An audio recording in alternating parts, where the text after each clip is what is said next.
അപ്പോൾ ഞാൻ ചോദിക്കുന്നത് എൻഫോഴ്സ്മെന്റ് ഡയറക്ടറേറ്റ് ആവട്ടെ, CBI ആവട്ടെ, അതുപോലെ തന്നെ IT ഡിപ്പാർട്ട്മെന്റ് ആവട്ടെ, അവർ അടുത്ത ടാർഗറ്റായി കേരളത്തെ കണ്ടു കഴിഞ്ഞാൽ ഡെമോക്രസീസിന്റെ വാൾ പോലെ അവിടെ നിൽക്കില്ലേ? നിൽക്കും. അതിന് സംശയം. കേരളം അത് മാത്രമല്ല, കേരളത്തെ സംബന്ധിച്ചിടത്തോളം അവരിപ്പോഴും ഈ ഹിറ്റ്ലറുടെ തിയറിയാണ് വളരെ ശക്തിയായിട്ട് RSSന്റെ ഗോൾവാൾക്കർ അംഗീകരിച്ചത്. വിചാരധാരയിൽ അങ്ങനെയാണ് പറഞ്ഞത്.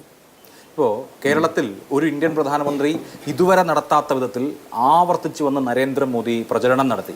കേരളത്തിൽ BJP ജയിക്കും, 1-2 സീറ്റുകളെങ്കിലും, 2 അക്കമാണ് അവർ പറയുന്നതെങ്കിലും 1-2 സീറ്റുകളെങ്കിലും ജയിക്കുമെന്ന ആത്മവിശ്വാസത്തിലാണ് അവർ. കേരളത്തിൽ BJPക്ക് സീറ്റ് കിട്ടുമോ? ഒരു സീറ്റും ജയിക്കില്ല. അവർ 2ാം സ്ഥാനത്ത് വരുന്ന സീറ്റുകളുണ്ട്. 2ാം സ്ഥാനത്ത് വരുന്ന സീറ്റിന് കുറവാണ്. ഇപ്പോൾ തിരുവനന്തപുരവും തൃശ്ശൂരും ഒന്നും സാധ്യതയില്ല. ഇൻ കേസ് BJP ജയിക്കുന്ന ഒരു സാഹചര്യം വന്നാൽ അത് ഒഴിവാക്കാൻ വേണമെങ്കിൽ ക്രോസ് വോട്ട് ചെയ്യാൻ തയ്യാറാണോ? ഒരു ക്രോസ് വോട്ടും ചെയ്യേണ്ട കാര്യമില്ല. ഇവിടെ BJP ജയിക്കില്ല. തിരുവനന്തപുരത്ത് സ്ഥിരമായി ഇടതുമുന്നണി 3ാം സ്ഥാനത്താണ്. ഇപ്രാവശ്യം 1ാം സ്ഥാനത്തായിരിക്കും. അതിന് ക്രോസ് വോട്ടിന്റെ ആവശ്യം വരില്ല. ഒരു വോട്ടില്ല. ഇപ്രാവശ്യം 10 രവീന്ദ്രൻ ജയിക്കൂടെ. BJP തോൽപ്പിക്കാൻ അങ്ങനെ വേറെ എന്തെങ്കിലും സ്ട്രാറ്റജി? ഒരു കാര്യം എടുക്കേണ്ടിയില്ല. തൃശ്ശൂരിലോ? തൃശ്ശൂരും തന്നെ. തൃശ്ശൂരിലൊക്കെ വളരെ മുമ്പന്തിയിലാണ് അടുത്ത വർഷം തിരുവനന്തപുരമുള്ളത്. തൃശ്ശൂരിലും തിരുവനന്തപുരത്തും BJPക്ക് ഒരു സാധ്യതയും കാണുന്നില്ല. ഒരു സാധ്യതയുമില്ല. അവർ ജയിക്കും എന്ന ഒരു ആപൽശങ്കയുമില്ല. ഒരു ആപൽശങ്കയും എന്ന് മാത്രമല്ല, ഈ 2 സ്ഥലത്തും നമ്മൾ ജയിക്കാൻ പോവാണ്. ശശി തരൂർ പിന്നോട്ടേക്ക് പോയി. ശശി തരൂർ പിന്നോട്ടേക്ക് പോയാൽ രാജീവ് ചന്ദ്രശേഖരന് സാധ്യത ഉണ്ടാവില്ല. ഇല്ല, അടുത്ത വർഷം ഞാൻ തിരുവണിക്കാൻ സാധ്യത. എന്തടിസ്ഥാനത്തിലാണ് ഇവർക്കെല്ലാം സാധ്യത ഉണ്ടാവേണ്ടത്?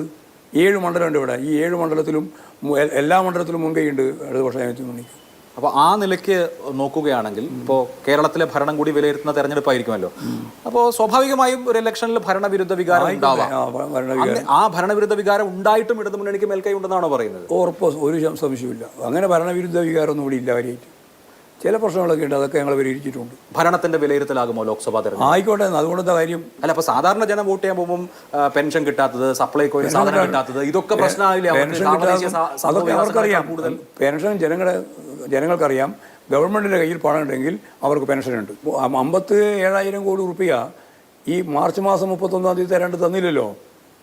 7,000 കോടി റുപ്യ സുപ്രീം കോടതി നിരീക്ഷിച്ച ഒരു കാര്യം. അത് കേസാണല്ലോ, കേസല്ലേ. സുപ്രീം കോടതി അക്കാര്യത്തിൽ നിരീക്ഷിച്ചത് സംസ്ഥാനത്തിന്റെ മിസ്മാനേജ്മെന്റിന് കോടതി എന്തെങ്കിലും ചെയ്തു തരാൻ സാധിക്കുന്ന കാര്യം പറഞ്ഞിട്ട് നിങ്ങളെല്ലാം പറഞ്ഞത് മാത്രമേ ഉള്ളൂ.